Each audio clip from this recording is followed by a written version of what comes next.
G'day friends and fans, welcome to Dave Talk Stuff Ukraine War Update for the 10th of January 2025. While the war rages in Ukraine, there's some revolution in Iran, trouble in Syria, and of course Denmark of all places has said, hey, Venezuela, we're challenging your record on the shortest US war. Don't threaten America. Trump is not one who issues idle threats. He's not Joe Biden. So, of course, if it wasn't for Joe Biden and Obama, we wouldn't have a Ukraine crisis. Now, as we look at the map, power facility in Kyiv were hit, Odessa and other ports were hit. Apparently 2 ships were hit in the Black Sea, although apparently now that was yesterday, but only reported short time ago in the Moscow Times, I think, from... Now,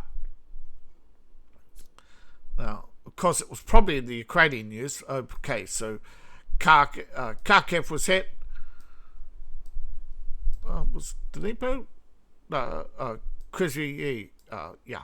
So as we go around the map, fighting continues in Kupiansk, which is like, as I said, it's good old bear trap. Now, there's been a little bit of change here, not much.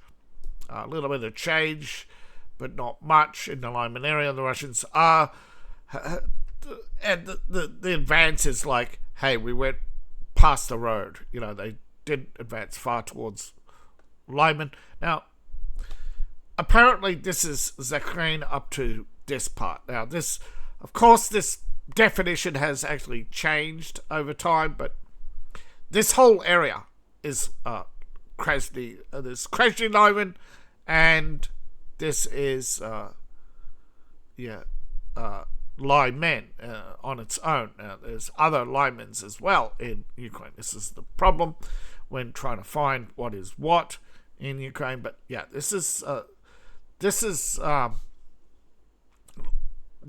supposed to be Lyman here. Now this is reported as fighting is reported at a military base. The Russians are on the outskirts, and as you see here, these are fields. There's a road and a few industrial facilities that feed into the Lyman military bases. Yes, so it was what you would call, it was once what would be called a rear echelon base, but Ukraine converted it into a forward operating facility, which they conducted drone strikes, and so Russia is basically pounding their little asses into chowder and feeding them to their dogs. Sorry for being so graphic, but Russia is pretty pissed at any drone operators in Ukraine right now because they've been attacking civilians and putting us under pressure to meter out justice to those conducting drone strikes on civilians in the Donbass, because Russia wants to show that they stand firm with their commitment that there will be no peace deal that gives up the people of Donbass to the mercy of the Western powers, when they know they have, in the last 10 years, done nothing for the rights of the people of the Donbass or Iran. But, Russia is not exactly the bastion of morality either, but at least they have some. Again, it's the same in the West. At least there's still people with some. Now, there's been some advancing here on the outskirts of Konsk. This is, of course, to cut off the front lines here, which feed into this area, which will allow Russia to set up and help take Konsk, because it cuts off not just the front line, but it shifts it. The more the Russians can decrease their front lines, although it does concentrate the Ukrainian troops, it favours the Russians still, because 160,000. That's allegedly, the largest concentration of Ukrainians is this fortress belt, they call it, but I call it the Zelensky line, the second Zelensky line. The first has crumbled at the cost of 200,000 Ukrainians, although Ukraine somehow keeps calling them 200,000 Russians. Yeah, if you had 2,000 if you defeated 200,000 Russians, it means you had at least 200,000 Ukrainians. Where are they now? They wouldn't be defeated, would they? The Russians would advance if they weren't defeated. All right, so there's a little bit of movement here, but this town and some of these smaller towns here haven't fallen, and neither has Myriad, although the probing attacks continue. Same with the Ukrainians trying to push the... they keep coming into the Ukrainian train station. They come down here, cross the river, and then walk to... hike through the night just to, meet the Russians and die. This is a pointless exercise. But the Russians are in Nova, and they are hitting it from the south as well, but have not advanced in a while. They're in Overninka with very little movement, but it is some. They've moved closer to Onizhgorod, this little town that looks like an airstrip and seems surely built like one. It definitely got the straight road, the whole shebang. Definitely a covert airstrip, which is why Russia is pounding it into Kindle. Other areas they've taken, but not completely. The little bit of movement here. They're definitely on the outskirts of Turn now. They've taken a few areas in here as well.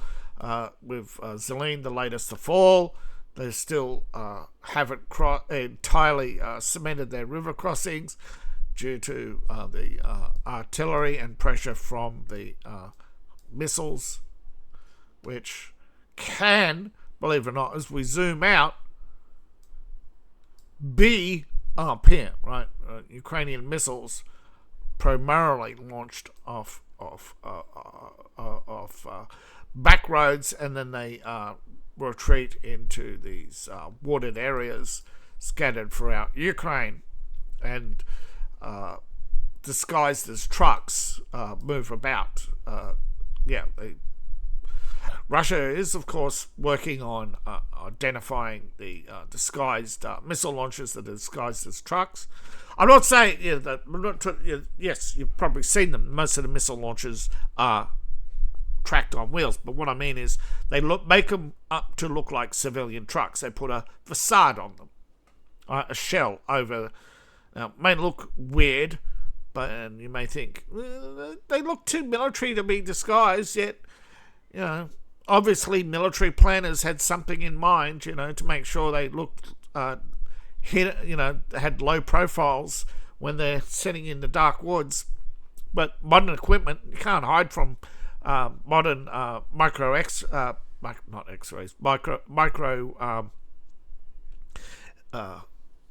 radar, big metal trucks. I mean, sure, stealth aircraft, different thing, bigger sky, lot more search,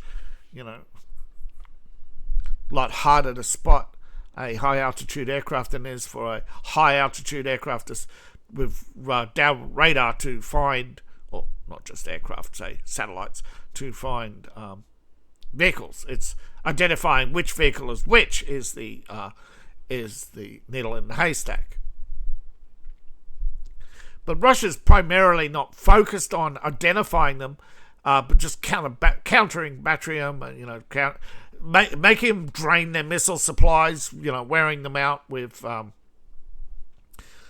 gun v missile, with most of the time the missiles coming out the worse for wear.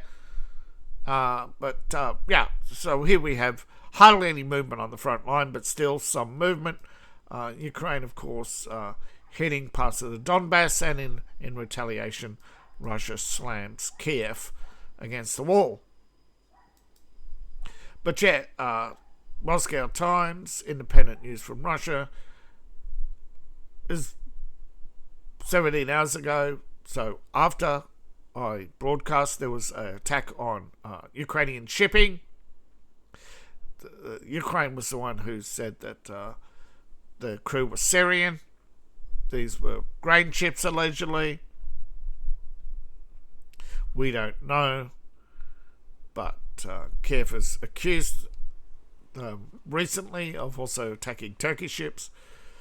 But Turkey only worried about escalation. And apparently those were just drones that had been jammed and were still looking for their target, even though they had...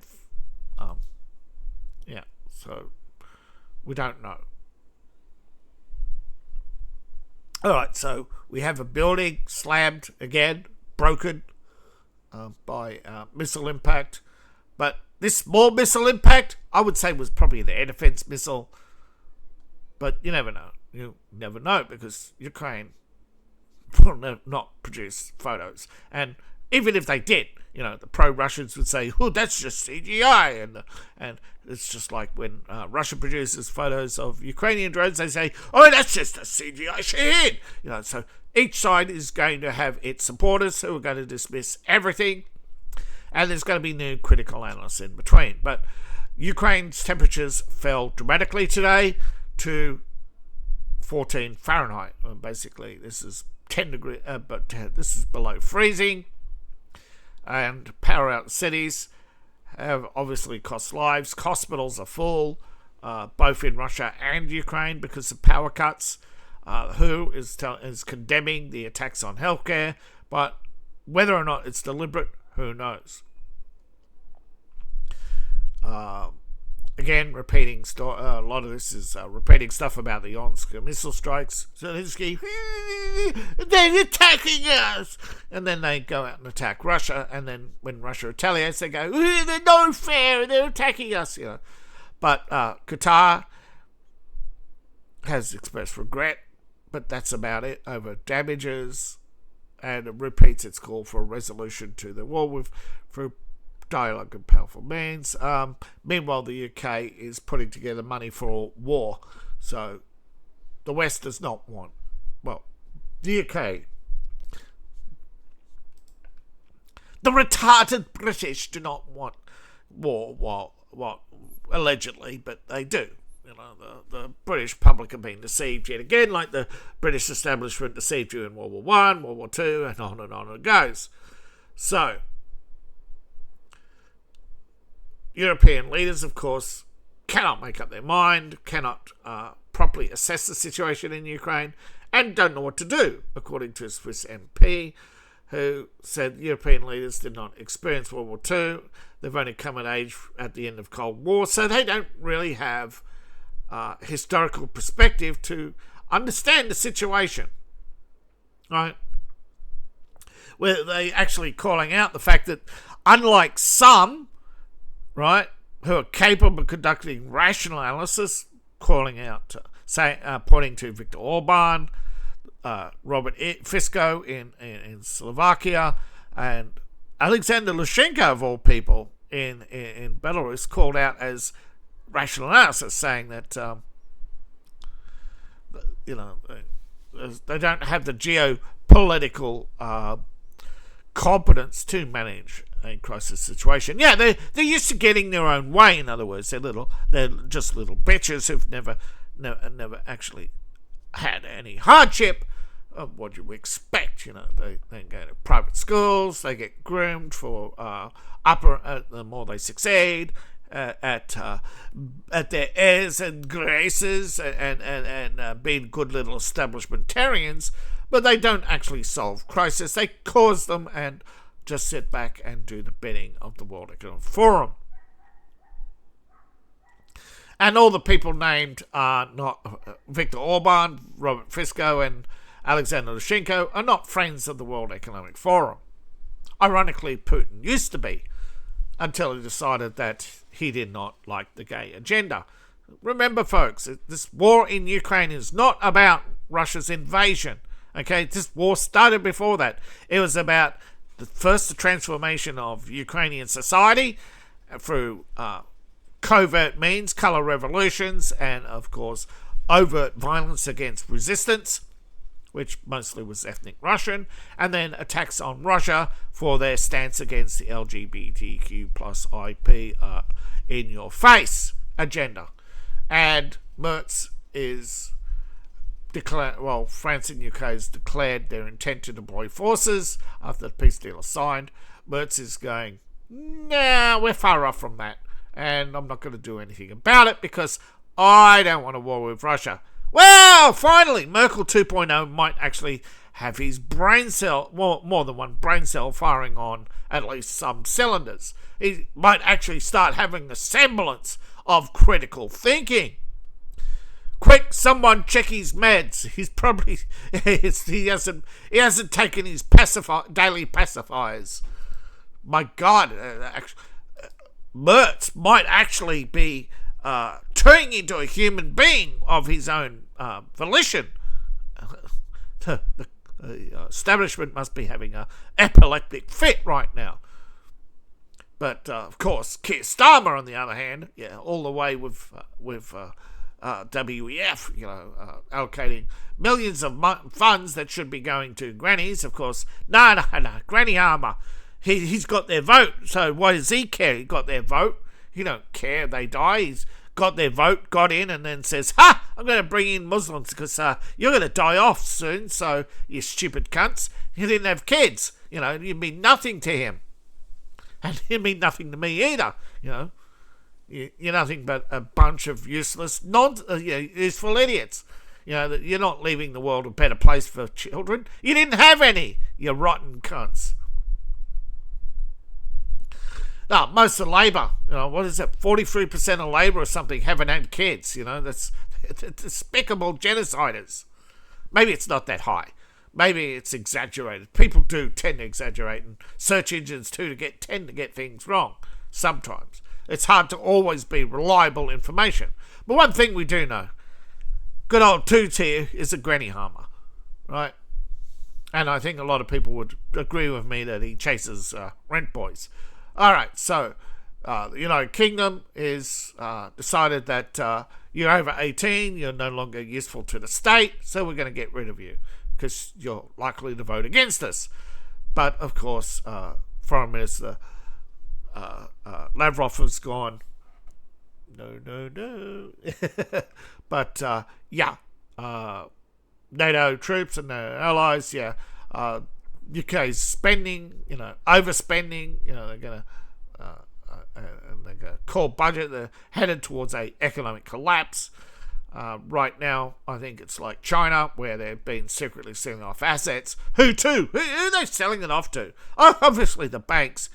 Right now they're just promissory notes, but one of these days you're going to start seeing rich people going through all the museums, putting their little card names up saying this piece was donated by, to get their little tax cuts and all that, and divvy up, all your riches, and so all your museum money's going there just to keep that running, while instead of going to revenue, and it's going to decrease revenue because the rich pay less tax and they get to buy up more housing, and this is all about driving you broke so that the WF can expand because their economic balance sheets are dependent on constant expansion, and they're reaching the point where you can't expand anymore, so they have to create more and more inflation, and eventually inflation will reach a point like in Italy where you have tens of thousands of lira and you just dump it all on the debt, and all your middle class who is going to be they'll do what another financial crisis, get the middle class to reinvest again,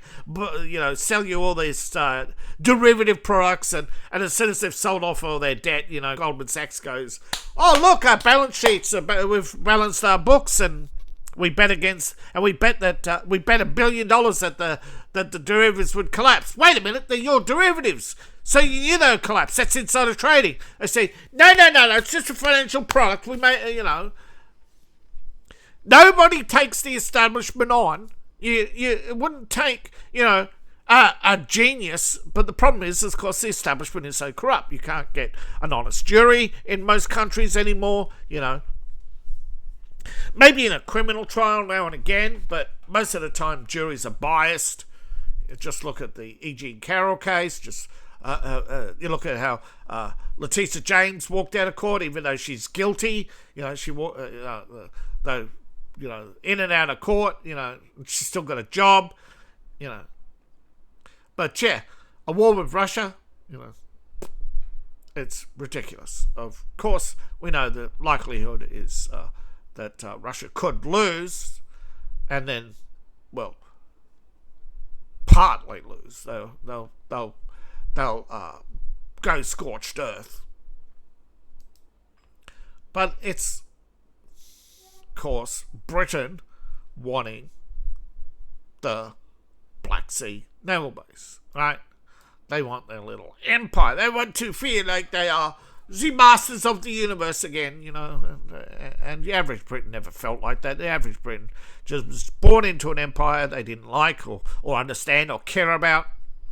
And when they really, it really meant nothing to them by the 1900s, and they were willing to give it up. And most Britons today wouldn't, are willing probably to get rid of the Commonwealth too, because it's a vestige tale, And as far as they're concerned, the Commonwealth is just a way for the establishment to bring in cheap labour to crush the British worker. They're not wrong. It's the empire was since Victoria, right? Remember, Victoria had a relationship with after Albert with a Indian man, and she did everything she could for India and built up India, and did and you had a lot of establishment women, particularly older women, fawning over their little brown pets and doing everything they can to elevate India. And India, of course, was the driving engine of neo-colonialism throughout Southeast Asia, right, and Africa. Most of your troops in the British colonies, particularly Malaysia and in South Africa, were Indian. Over 1 million Indians in South Africa. So, yeah. You've been deceived over and over and over again. Of course, Marxists want the Indians because they still hold to Marxist doctrine that the 300 Mohammedans will will make Karl Marx emperor of the world. They're fucking delusional. The only thing Karl Marx contributed was in March 14, 1883. He died. That's his biggest contribution to humanity. But this is predominantly, right, the Russian Revolution predominantly came out of Ukraine.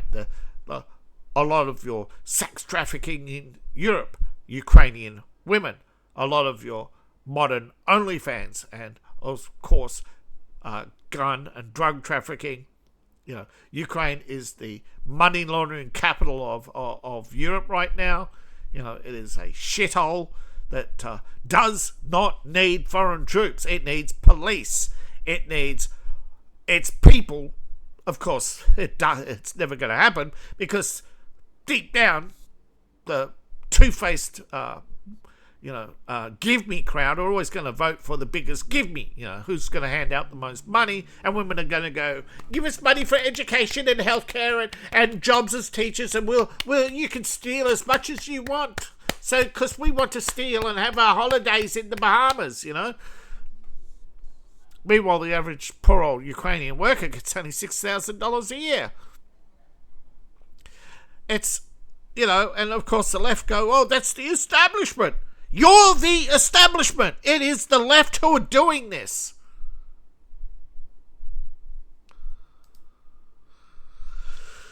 Ending the Ukraine war will collapse so many corrupt... it's a house of cards. This corrupt system is a house of cards. Liberal democracy is corruption. Okay?